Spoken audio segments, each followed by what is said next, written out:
Alors résolvons ici cette équation qui contient une valeur absolue, vous le voyez ici, et puis d'autres choses. La première chose à faire, c'est de se ramener, si c'est possible, à quelque chose de la forme valeur absolue de x égale k. Alors je dis valeur absolue de x, mais bien sûr pas forcément valeur absolue de x, valeur absolue de quelque chose égale quelque chose. Donc si je veux faire ça, je vais mettre ma valeur absolue toute seule d'un côté, donc j'ai moins 3x plus 1, et je passe le x à gauche, donc c'est à droite, donc c'est très simple, ça me donne ça. Alors qu'est-ce qui a changé par rapport à tout à l'heure, quand vous avez eu à résoudre 2x moins 3 égale à 17 ? Eh bien, j'ai rajouté une incertitude. J'ai une valeur absolue qui doit être égale à quelque chose qui n'est pas forcément positif. À partir du moment où il y a du x, je ne suis pas sûr que ça, ce soit positif. Or, si ça c'est négatif, il n'y a pas de solution. Et donc il va falloir que je discute des deux cas. Si c'est négatif, donc il n'y aura pas de solution. Et si c'est positif, alors je résolverai mon équation. En fait, on est en train de définir des conditions d'existence. Pour que l'équation ait un sens, il faut que 4 plus x soit positif.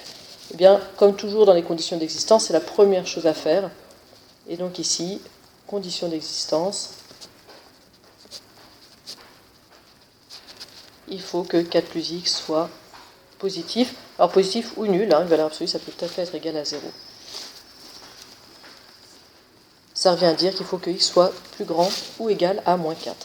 Maintenant que ces conditions d'existence sont faites, je peux résoudre l'équation. Et puisque je suis écrite sous la forme que je voulais, valeur absolue de x, valeur absolue de quelque chose égale k, eh bien je sais que dans ce cas, j'ai deux solutions. Soit mon quelque chose est égal à k, soit mon quelque chose est égal à moins k. C'est ce que je vais utiliser ici pour dire que du coup, soit j'ai moins 3x plus 1 qui est égal à 4 plus x, soit j'ai moins 3x plus 1 qui est égal à moins 4 plus x. Attention, le moins concerne toute la partie de droite, donc je mets le 4 plus x entre parenthèses. Ça me donne, pour la partie de gauche, si je passe le x, par exemple les moins 3x à droite et le 4 à gauche, ça me fait moins 3 égale 4x, et finalement x égale moins 3 quarts. Et puis à droite, je vais commencer par supprimer la parenthèse, ça fait moins 4 moins x. Si je passe à nouveau le 3x à droite, moins 3x à droite et le moins 4 à gauche, je vais avoir 5 à gauche et 2x à droite, donc x égale 5 demi. Et maintenant, je vérifie, est-ce que je vérifie les conditions d'existence ? Donc, je vous rappelle, il fallait que x soit plus grand que moins 4. Alors, est-ce que moins 3 quarts est plus grand que moins 4 ? Oui. Est-ce que 5 demi est plus grand que moins 4 ? Oui. Donc, je valide mes deux réponses et je peux répondre finalement que j'ai deux solutions à cette équation qui sont moins 3 quarts et 5 demi.